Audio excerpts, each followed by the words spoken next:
साधी माणसं या मालिकेच्या आजच्या भागामध्ये आपण पाहत आहोत. आता वीरा शॉपवर असते. चंदू तिला त्रास देत असतो. का तर निरूपाने रियाच्या बाबांना सांगितलेलं असतं आणि त्यामुळेच हा सगळा काही प्रकार इथे घडत असतो. आता चंदू मीराच्या शॉपवर आलेला असतो आणि तो तिची मुद्दाम छेड काढण्याचा प्रयत्न करत असतो. तो म्हणत असतो, आपल्याला सुद्धा एक बिझनेस स्टार्ट करायचा आहे. मग आपण दोघं पार्टनरमध्ये काम करू की? तुझ्या हाताकडे असं बघून वाटतंय की तुझे हात खूपच मऊ आहेत आणि इथे आपला बिझनेस खूपच ग्रो होईल. त्याला फोन येतो आणि फोनवर बोलत असतो, हो भेटली की पार्टनर आणि काम होऊन जाणार आहे. पटवणार तर आहेच असं मुद्दामच मीराकडे बघून तो बोलत असतो. खरं तर हा बुके घ्यायला आलेला असतो, पण मीराची छेड काढत असतो. आता इकडे छेड काढत असतानाच मीरा म्हणत असते, काही नकोय मला पार्टनर वगैरे, तुम्ही इथे बुके घ्यायला आलेला आहात ना, मग तो बुके घ्या आणि इथून चालते व्हा असं इथे ती त्याला सांगत असते. पण चंदू मात्र तिथून काही हलायचं नाव घेत नसतो. तो म्हणत असतो, ह्या बुक्यासारखेच आता इथे ह्या गुलाबाला काटे तर आहेच ना. तेव्हा इथे मीरा म्हणत असते, हो काटे तर आहेच ना, गुलाबाला काटे तर असतातच. आता मीरा नॉर्मलीच वागण्याचा बोलण्याचा प्रयत्न करत असते, पण हा चंदू मात्र खूपच तिची छेड काढण्याचा प्रयत्न करत असतो. मुद्दामच इथे तिला नाही नाही त्या गोष्टी इथे बोलत असतो. एक गुलाबाचं फूल हातात घेतो आणि तो मीरासमोर ते गुलाबाचं फूल धरतो आणि ह्या गुलाबाच्या फुलासाठी हे छान असं सुंदर गोड गुलाबी फूल तुम्हाला देत आहे असं तो मीरासमोर पकडत असतो. आता खरं तर त्या शॉपमध्ये बऱ्याच इकडे लेडीज बायका सुद्धा आलेल्या असतात, पण इकडे मीरा म्हणत असते, तुम्ही ज्या कामासाठी आलेला आहात तेच काम इथे तुम्ही करायचं आहे. नाही त्या गोष्टी इथे तुम्ही हातामध्ये घ्यायच्या नाहीयेत, नाही त्या गोष्टी तुम्ही पाहायच्या नाहीयेत असं मीरा म्हणत असते. तेव्हा इकडे आता तो मुद्दामच तिच्या समोर पैसे पकडत असतो आणि तिने त्याच्या हातातून ते पैसे काढून घ्यावेत असं त्याला वाटत असतं. मीरा म्हणत असते, आता मिळालाय ना बुके तुम्हाला, चला मग इथून चालते व्हा असं म्हटल्यानंतर आता चंदू मुद्दामच तिने बनवून दिलेल्या बुकेचा मुद्दाम वास घेत असतो आणि काय झाक वास आहे आणि एकच नंबर सुवास आहे असं म्हणूनच पुन्हा तो त्याच्या मित्राला काही बाई बोलत असतो. आता हे दोघं तर तिथून निघून गेलेले असतात, पण मीराला मात्र खूपच टेन्शन आलेलं असतं. हा मुलगा तिला त्रास देत असतो. आता संध्याकाळची वेळ असते, मीरा दमून घरी आलेली असते. घरी आल्यानंतर इथे तिला असं वाटतं की आता तिचा फोन वाजल्यानंतर बहुतेक सत्याचाच फोन आलेला आहे, म्हणून ती पटकन फोन उचलते, न बघताच कानाला लावते. आता फोन कानाला लावल्याबरोबर इकडून हा मुलगा बोलत असतो. तो म्हणत असतो, वा वा वा, मला तुझ्याशी खरंच खूप महत्त्वाचं बोलायचं होतं, बरं झालं तू फोन उचललायस. मला करमतच नाहीये, जेव्हापासून मी तुला पाहिलंय ना तेव्हापासून असं वाटतंय की तुझ्याशी बोलतच राहावं. तुझा गोड आवाज, गोड मधुर शब्द माझ्या कानामध्ये इथे घुमावेत.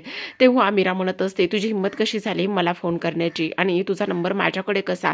तेव्हा इथे तो म्हणतो, मी तुला काय झालं फोन पे केलं होतं ना, मग तेव्हा तुझा नंबर माझ्याकडे आला आणि म्हणूनच मला तुला फोन करण्याची इच्छा झाली, म्हणूनच मी तुला फोन केला आहे. बोल ना माझ्याशी, बोल ना. काय ग, मला असं वाटतंय की मस्त तू माझ्या अंथरुणावर असावीस, मस्त गोड गुलाबी पाकळ्यांनी बेड सजलेला असावा आणि मस्त आपण एन्जॉय करत असावं. कधी येणार आहेस इथे तू माझ्याकडे आणि मला तुझा स्पर्श हवा आहे, तू माझ्या मिठीत मला हवी आहेस असं चंदू बोलत असतो. असं बोलल्यानंतर मीराला राग येतो. मीरा लगेचच फोन कट करते, ठेवून देत असते. आता ती एका गोष्टीचा विचार करत असते, काय करू, मी ह्यांना फोन करू का, मी ह्यांना सांगू का हे सगळं काही, मला तर खूपच टेन्शन आलेलं आहे. तेवढ्यातच फोन कट केल्यानंतर पुन्हा चंदूने एक व्हॉइस नोट पाठवलेली असते. तो म्हणत असतो, का ग माझी राणी, काय ते तू फोन ठेवून दिलायस, अगं मला तुझ्याशी बोलायचंय, मला तुझा गोड आवाज ऐकत राहावंसं वाटतंय, प्लीज बोल ना ग माझ्याशी असं इथे आता तो बोलत असतो. आता ह्या सगळ्या गोष्टी इथे बोलल्यानंतर मीराला राग येतो आणि मीराला राग आल्यानंतर ती एका गोष्टीचा विचार करत असते की काय करायचं ह्या माणसाचं आणि हा माणूस असा कसा बोलू शकतो. तेव्हा हे सगळं मला असं वाटतंय की मी ह्यांना हे सगळं काही सांगावं. आता येऊ देत घरी आले की मी सांगेल त्यांना. तेवढ्यातच सत्या खूप उशिरा घरी आलेला असतो. मीरा आतापर्यंत जागीच असते आणि तेव्हा मीरा म्हणत असते, मला तुम्हाला काहीतरी सांगायचं आहे, प्लीज तुम्ही माझं ऐकून घ्या ना. तेवढ्यातच आता सत्या म्हणत असतो, काय झालंय धूमकेतू? ती म्हणत असते, अहो पण हे बघ ना धूमकेतू, मी खूप दमलेलो आहे. अगं तुम्ही कुठे होतात, पण मी तुम्हाला किती फोन केले, तुम्ही माझे सध्या फोन सुद्धा उचलले नाहीयेत. तेव्हा तो म्हणत असतो, धूमकेतू तुला माहिती ना मी गाडी चालवत असताना फोन उचलत नाहीये म्हणून, मग तू कशापायी फोन करत होतीस? तेव्हा इकडे आता मीराला खूपच टेन्शन आलेलं असतं. ती म्हणत असते, बरं ठीक आहे. तेव्हा मनामध्ये विचार करते, हे पण दिवसभर दमले असतील, नको ह्यांना आता काही सांगायला, उद्या सांगेल. बरं ठीक आहे, तुम्ही हातपाय वगैरे धुवून घ्या, मी तुमच्यासाठी मस्त गरमागरम जेवण आणते वाढून. तेव्हाच आता सत्या म्हणत असतो, धूमकेतू उशीर झाला आहे ना, मला जेवायचं नाहीये, मी बाहेरूनच जेवून आलेलो आहे प्लीज, आणि तेव्हा इथे तू जेवून घे असं म्हणून आता सत्या तसाच बेडवरती पडतो. खरं तर आज सत्या मात्र खूपच जास्त दमलेला असतो आणि त्याला नकळतपणे लगेच झोप लागते. इकडे मीरा म्हणत असते, अहो मी तुम्हाला सांगितलं ना की मला एक मुलगा त्रास देतोय, एक मुलगा माझी छेड काढतोय म्हणून, तर त्याबद्दलच मला तुम्हाला बोलायचं आहे. आज तर तुम्हाला सांगू का, त्याने ना व्हॉइस नोट सुद्धा पाठवली आणि त्याने व्हॉइस नोट पाठवली ना तर मला खूपच टेन्शन आलेलं आहे. ह्या सगळ्या गोष्टी त्याने अशा केलेल्या आहेत, काय करावं मला कळत नाही, म्हणून मला तुमच्याशी बोलायचं होतं असं इथे आता ती बोलत असते. आता पाहते तर काय, तर सत्या झोपलेला असतो. ती म्हणत असते, मी तुम्हाला लगेचच ती व्हॉइस नोट दाखवते असं म्हणून लगेचच ती व्हॉइस नोट आणायला जात असते मोबाईल. तर पाहते तर सत्या कधीच झोपलेला असतो. ती म्हणत असते, बहुतेक कामामुळे आणि दगदगीमुळे दमलेले असावेत, जाऊ दे, उद्याच सांगेल जे काही सांगायचं आहे ते, असं म्हणून ती लगेचच आता फोन बाजूला ठेवते आणि फोन बाजूला ठेवून त्याच्या अंगावरती पांघरून घालण्याचं काम करत असते. आता त्याला पांघरून व्यवस्थित घातल्यानंतर आपण इकडे दुसऱ्या बाजूला पाहतो की आता मीरा सुद्धा झोपण्याचा प्रयत्न करत असते, पण मीराला खूप टेन्शन आलेलं असतं. तिला काही झोपता येत नाही. तिला तो मुलगा तिच्यासोबत कसा वागला, काय वागला, त्या मुलाने तिच्यासोबत काय काय गोष्टी केल्या, हे सगळं काही तिला आठवत असतं आणि ह्या सगळ्या गोष्टी तिला आठवत असल्या कारणाने आता आपण पाहतो की इकडे मीराचा फोन वाजलेला असतो. आता मीराचा फोन वाजल्यानंतर पुन्हा मीराला मात्र खूपच टेन्शन आलेलं असतं. ती विचार करत असते, आता पुन्हा ह्या मुलाचा का बरं फोन मेसेज आलेला आहे, कळत नाही, काय करावं मला कळत नाही, ही गोष्ट मी कोणाला सांगायला पाहिजे असा सुद्धा इथे ती विचार करते. मी काय करू, हा तर मागेच लागलेला आहे, हा तर हातपाय धुवूनच मागे लागलेला आहे, काय करू मी हे सगळं, आणि मला तर आता घरातून बाहेर जाणं सुद्धा खूपच जास्त कठीण झालेलं आहे.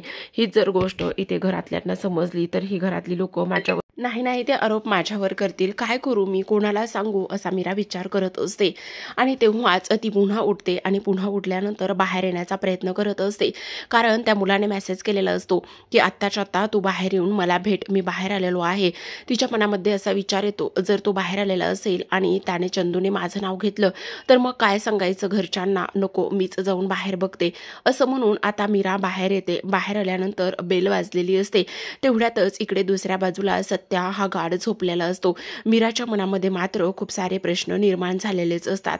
तिला खूप जास्त काळजी, भीती ह्या सगळ्या गोष्टी दाटून आलेल्या असतात. ती विचार करते, जर हे सत्य घरामध्ये कोणाला समजलं तर मग काय होणार आहे, बेल तर वाजलेली आहे पण दरवाजा उघडू की नाही असा विचार इथे ती करत असते. जर दरवाजा उघडायला गेले तर मग काय होणार आहे, ह्या सगळ्या गोष्टी इथे ती बघत असते. तेव्हा आपण प्रेक्षकांनो पाहतो की आता सरते शेवटी मीरा जी आहे ती इथे दरवाजातून पाहते कॅमेऱ्यातून, आणि पाहिल्यानंतर तिला बाहेर कोणी दिसत नाही. मीरा हळूच विचारते, कोण आहे म्हणून, पण इथे मात्र कोणीच आवाज देत नाही. आणि तेव्हा ती न राहून दरवाजा उघडतेच.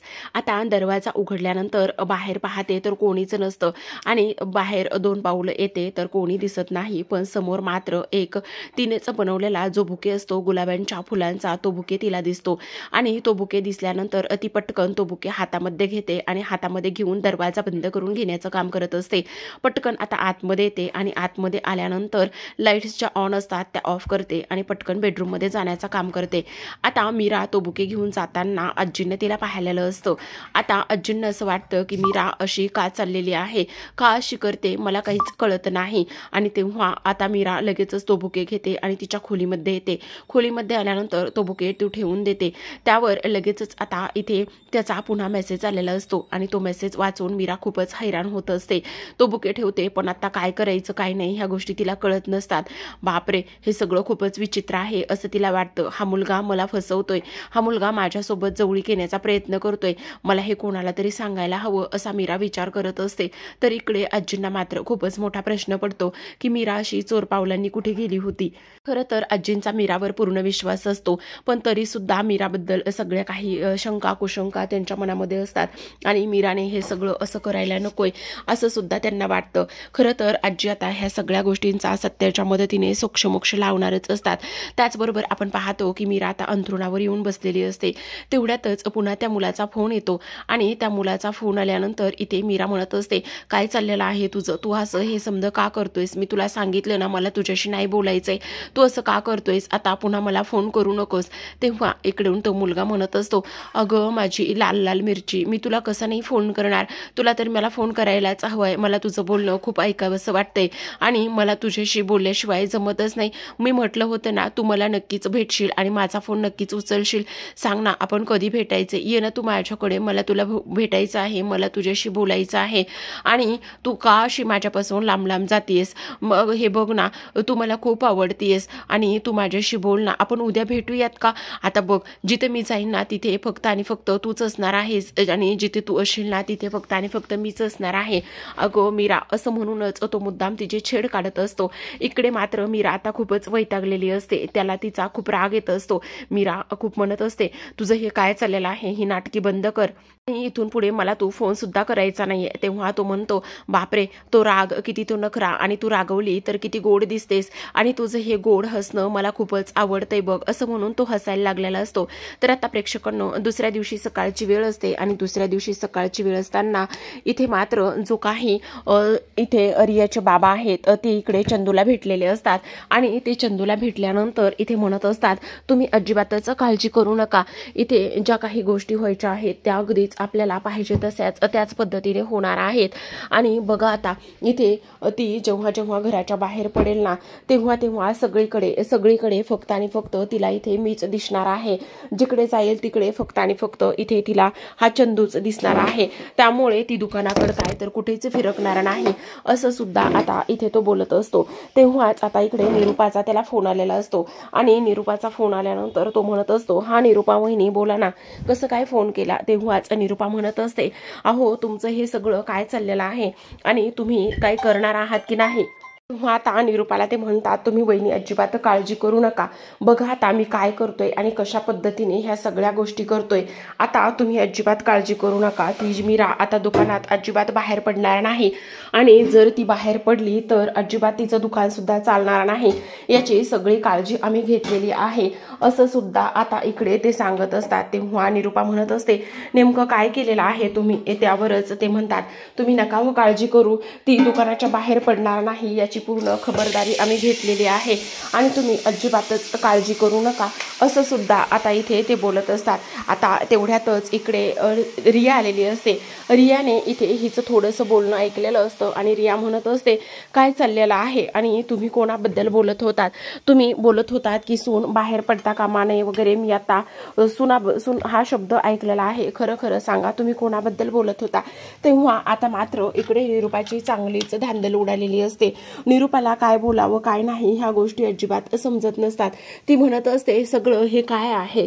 आणि तेव्हा इकडे आता, अगं काही नाही, ते काय आहे ना, आमचा इथे मैत्रिणीचा एक ग्रुप आहे आणि मैत्रिणीचा ग्रुप असल्या कारणाने आम्ही इथे त्याच गोष्टी इथे बोलत होतो, तुला नाही कळणार ते. आणि त्याचं काय आहे ना, आम्ही रात्रीचा सिरियलचा जो एपिसोड आहे ना तो इथे पाहिला नाही ना, आणि तो सिरियलचा एपिसोड न पाहिल्यामुळे आता त्याबद्दल सगळं काही डिस्कशन इथे सुरू होतं. त्याच गोष्टी मी आता इथे बोलत होते. पण तुला काय झालेलं आहे? अहो काही नाही, मी ना काल एका फंक्शनसाठी गेले होते आणि त्या फंक्शनसाठी गेल्यानंतर मला ना तिथे हे गिफ्ट मिळालेलं आहे, म्हणून मग मी विचार केला की हे जे काही गिफ्ट मला मिळालंय ना ते मी इथे तुम्हाला द्यावं आणि म्हणूनच मी हे तुमच्याकरिता घेऊन आलेली आहे, असं म्हणूनच आता निरूपा खुश होते. आणि निरूपा म्हणत असते, काय सांगतेस, माझ्यासाठी गिफ्ट आणलेलं आहेस तू? असं म्हणून लगेचच आता इकडे निरूपा ते गिफ्ट हातामध्ये घेते आणि निरूपा ते गिफ्ट हातामध्ये घेऊनच उघडून बघण्याचं काम करते. तर ती म्हणत असते, बापरे, चांदीचं कडं आणि ह्यावरती तर मस्त डायमंडचे खडे सुद्धा आहेत, हे सगळं तू माझ्यासाठी आणलेलं आहेस, किती गोड आहेस ग तू रिया, असं इथे ती बोलत असते. आता तेव्हा रिया म्हणत असते, हो हे मी तुमच्यासाठीच आणलेलं आहे. आता हे सगळं काही देविका चोरूनच ऐकण्याचं काम करते. तेव्हा ती म्हणत असते, पुन्हा इथे ही गिफ्ट द्यायला लागलेली आहे, मग मी जर काही नाही दिलं तर मग पुन्हा मला घरातली कामं बहुतेक करावी लागणार आहेत की काय, असा देविका विचार करत असते. आता ह्या सगळ्या गोष्टींचा देविकाने विचार केल्याबरोबर लगेच स्वतःच्या खोलीत येते आणि स्वतःच्या खोलीत आल्याबरोबर लगेचच आता पर्स रिकामी करते. आता पूर्ण पर्स रिकामे केल्यानंतर पर्समध्ये सगळ्या लिपस्टिक असतात, पण प्रत्येक लिपस्टिक ती इथे ओपन करून बघण्याचं काम करते आणि प्रत्येक लिपस्टिक ओपन करून पाहिल्यानंतर इथे प्रत्येक लिपस्टिक ही वापरलेलीच असते आणि प्रत्येक लिपस्टिक वापरलेली असल्या कारणाने ती विचार करते, आता काय करू, कोणती लिपस्टिक देऊ, काय करू. आता जर मी काहीच नाही गिफ्ट दिलं तर मला नक्कीच कामाला जमतील.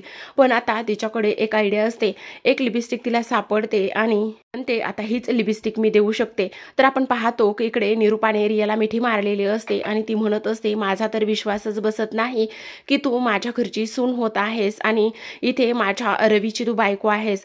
तेवढ्यातच आता देविका तिथे आलेली असते. देविकाने ते गिफ्ट पॅक करून आणलेलं असतं आणि आल्याबरोबर रियाला पाठीमागूनच हक करते आणि म्हणत असते, वाव रिया, अभिनंदन, कॉंग्रॅच्युलेशन्स, कारण तू एवढी गोड बातमी दिलेली आहेस.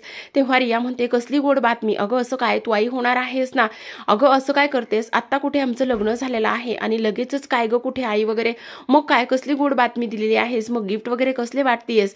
अगं काय आहे ना, मी एका फंक्शनमध्ये गेले होते आणि तिथे मला ते गिफ्ट मिळालं म्हणून मी ते आईला देत आहे. अव्वा, तू सुद्धा आईसाठी गिफ्ट आणलंस, हे बघ मी सुद्धा आईसाठी गिफ्ट आणलेलं आहे, हे घे आई तुमच्यासाठी गिफ्ट, पण मी ना माझ्या पैशाने हे गिफ्ट विकत आणलेलं आहे. मी नाही बी असं काही करत, म्हणजे मी असं अजिबात नाही करत की कोणी दिलेलं गिफ्ट वगैरे मी इथे आईंसाठी आणते आणि आईंना ते गिफ्ट इथे देते. मी हे गोष्टी अजिबात नाही करत. मी तर हे स्वतः माझ्या पैशाने विकत आणलेलं आहे. आई हे घ्या तुमच्यासाठी. लगेचच निरूपा तिने दिलेली लिपस्टिक लगेच ओपन करते आणि म्हणत असते, अव्वा लिपस्टिक किती छान, आता तर मला 2-2 गिफ्ट मिळालेले आहेत. खरंच माझ्या दोन्ही सुना खूप किती गोड आहेत. असं म्हटल्यानंतर ती आता लगेचच निरूपा तिथून निघून जात असते. इकडे रियाला मात्र हिचा राग चाललेला असतो. आता मीराने सगळी तयारी केलेली असते आणि मीराने सगळी तयारी केल्यानंतर ती दुकानासाठी निघणार असते. आता दुकानासाठी निघायला जाते तेवढ्यातच तिला चंदूचा तो चेहरा आठवतो. तेव्हा ती विचार करते, काय करू, जाऊ की नको. जर मी बाहेर गेले आणि पुन्हा तो चंदू समोर आला तर काय करावं मला काहीच कळत नाही, सुचत नाही. मला असं वाटतंय की मी जातच नाहीये आणि नको जायला. असं म्हणून बाहेर टाकलेला पाऊल पुन्हा आतमध्ये घेते. तेवढ्यातच पाठीमागून सत्य आलेला असतो. आता पाठीमागून सत्य आल्याला मीरा पाहते आणि पाहिल्यानंतर इकडे सत्या म्हणत असतो, अगं धुमकेतू, तू अजून गेली का नाहीयेस, तुला जायचं नाहीये का. तेव्हाच इकडे आता मीरा म्हणत असते, हो जायचं तर आहे ना, पण मी काय म्हणते, तुम्ही मला ना आज दुकानापर्यंत सोडा ना. तेव्हा सत्या म्हणत असतो, अगं धुमकेतू, आज ना मला खूप अर्जंटमध्ये भाडं आहे, हे बघ कस्टमरचा फोनच आलेला आहे, मी नंतर तुला कधीतरी सोडेल ना धुमकेतू, आता तू जा ना. अहो असं काय करताय, सोडा ना प्लीज. पण सत्या म्हणतो, नाही जमणार धुमकेतू, मला तुझे तू जा बरं. आता म्हणून असं म्हणून तो लगेच तिथून निघून जात असतो. आता मीराच्या मनामध्ये प्रश्न सुरू असतात. तेवढ्यातच निरूपा हे सगळं काही पाहते आणि मीरा म्हणत असते, काय करू आता. तेवढ्यात निरूपा तिथे येते आणि तिला म्हणत असते, काय गे, दुकानावर जायचं नाही की काय, बहुतेक पहाटपासून उठवून दमलेली असशील आणि तुला आता संपली का तुझी ही हवा जी आहे दुकानावर जायची वगैरे, ही सगळी संपली वाटतं. बहुतेक तुला इथे मूड नाही वाटतं दुकानावर जायचा वगैरे, काय बरोबर आहे ना असंच. आणि काय गे, दुकानावर का नाही जायचंय तुला. तेव्हा आता मीरा म्हणत असते, कसं सांगू आता ह्यांना, आणि ह्यांना जर मी हे सगळं सांगितलं तर सासूबाई माझं दुकान बंदच करतील आणि म्हणतील काही गरज नाहीये दुकानावर वगैरे जायची. नाही मला आता ह्यांना सांगताच येणार नाहीये. तेव्हा निरूपा म्हणते, का गं काय झालेलं आहे, अशी खांबासारखी का बरं ठम्मपणे उभी आहेस. तेवढ्यातच तिथे आजी येतात आणि आजी मंदिरामध्ये निघालेले असतात. आजी म्हणतात, काय गं निरूपा काय करतेस. आणि मीरा, का गं तू अजून इथेच आहेस, तुला दुकानावर जायचं नाही का, चल मला सुद्धा मंदिरात जायचंय, चल माझ्यासोबत. असं म्हणून मीरा आता आजी सोबत निघालेली असते. आता आजीने जाता जाता निरूपाला सांगितलं असतं, सणसुदाचे दिवस येत आहेत, त्यामुळे घराची पूर्ण साफसफाई निरूपा तू करून घे. असं म्हणून आजी आणि मीरा सोबत निघालेल्या असतात. आता निरूपाला चांगलंच कामाला जुंपवलेलं असतं आजीने.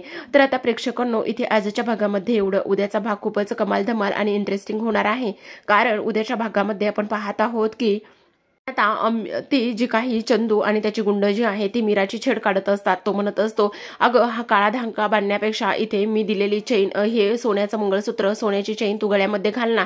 तेव्हा मीरा ते फेकून देते आणि म्हणत असते, तुझ्या ह्या असल्या भिकारड्या चेन पायी किंवा सोन्याच्या चेन पायी मला माझा लाख मोलाचा माझ्या नवऱ्याने गळ्यात बांधलेला काळा धागाच माझ्यासाठी महत्वाचा आहे. तेवढ्यातच आता ह्यांना काहीतरी अक्कल शिकवले पाहिजे, पोलिसांना फोन केला पाहिजे. तेवढ्यात तिथे सत्या येतो आणि सत्या म्हणतो, तू मीरा ह्यांची धुमकेतू चांगलीच धुलाई कर. असं म्हणून मीरा गुंडांची धुलाई करत असते.